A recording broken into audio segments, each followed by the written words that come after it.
Well, hey guys, good morning. Big A coming to you live from my front yard. I'm out here hanging out this morning. Actually been blowing the leaves off my driveway. Right behind me you can see, not a leaf in the driveway.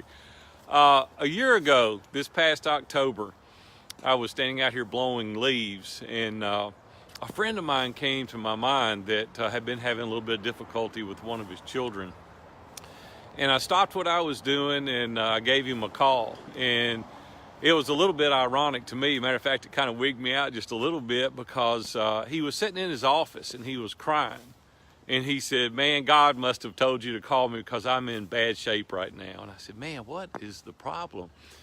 He said, "I'm just upset. I'm upset about my daughter." He said, "She's kind of gone south on me." And he said, "I don't know what to do." And so I talked him through it, and we prayed and got off the phone. And I continued to check with him. And I checked with him again here just a few days ago, and I asked him how things were going. He said, "Not any better." He said, "She's moved out, and she's told me in so many uncertain terms what I can do with myself and my money," and you can fill in the blanks there. But I said, "Well, what did you do? Did you cut her money off, and did you just tell her, hey, good luck?" And he said, "No." He said, "To be honest with you, I can't do that." He said, "I still support her financially."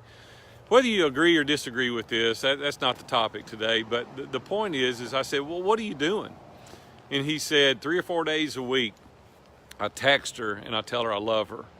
He said, "And I write her cards and I tell her I love her, and I'm always here for her if she needs anything." He said, "I do Facebook messaging and I tell her I love her. And then I start over next week, and 3 or 4 days a week I tell her I love her." And so, "Well, how does she respond?" He said, "She doesn't respond." And I just don't know that I personally could go through that for a year. But when I start thinking about how much I love my daughters and how much that they've meant to me over the course of my life, maybe I could do that. I think I would do that now that I think about it, because I don't know that they could do anything that I would shun them completely.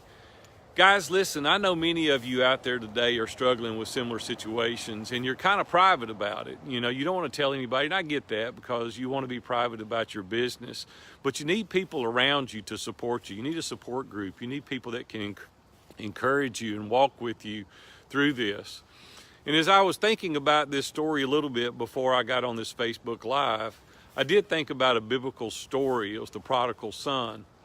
And I thought something ironic about that I've never really thought that much about. But when I was thinking through the story, the Bible says that the father gave his son that wanted his inheritance early, and he went out and he squandered the money. He spent it on foolish things.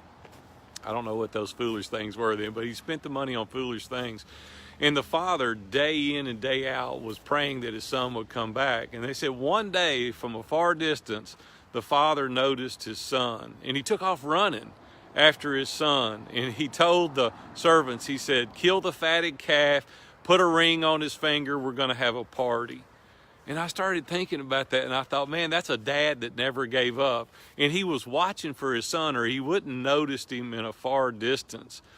Guys, if you've got kids today, teenagers that have gone astray, I want to encourage you to do what my friend did. Tell them you love them. You're like, "Well, they don't deserve that." Well, there's a lot of things I've done in my life that I haven't deserved the grace that I've gotten either. But we don't need to give up as parents. And you say, "Well, Big A, if I continue to support them and do those things, I'm enabling them." And I agree with that as well. There's a point in time where you've got to say, "Hey, enough's enough," and you're going to have to learn the lesson. You're going to have to get up and fend for yourself. But my question to you today is have you done what my friend's done?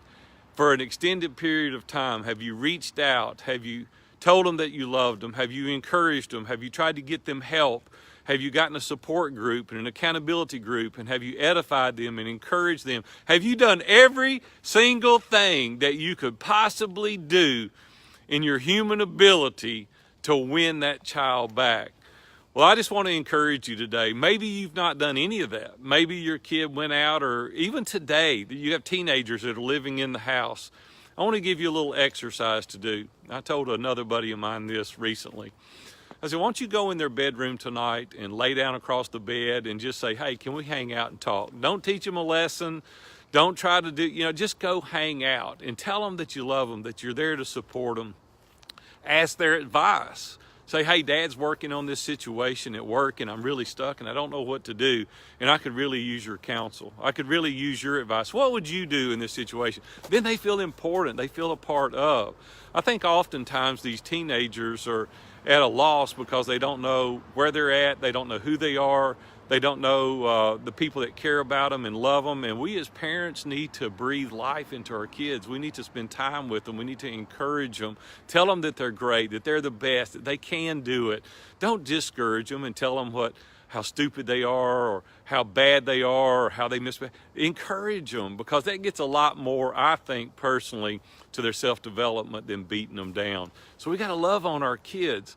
I'm so sorry that some of you are going through this today, but I want to encourage you today, if you've not done these things, today, here it is, what is this, October 17th. Go out there today and tell your kids, listen, let's start new and afresh today. Let's start, forget the past, right? We can't undo what's in the past, but what we are in control of is the future.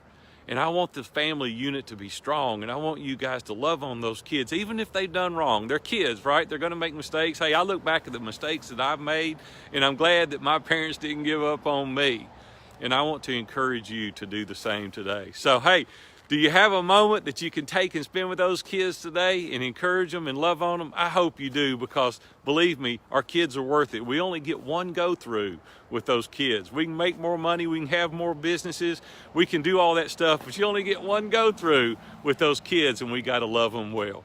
You guys have a great day. I'm Big A, coming to you live from my front yard. It's a cold, gentleman. It was raining like St. Bernard, somebody told me on Monday, and today it's freezing. So you guys have a good one.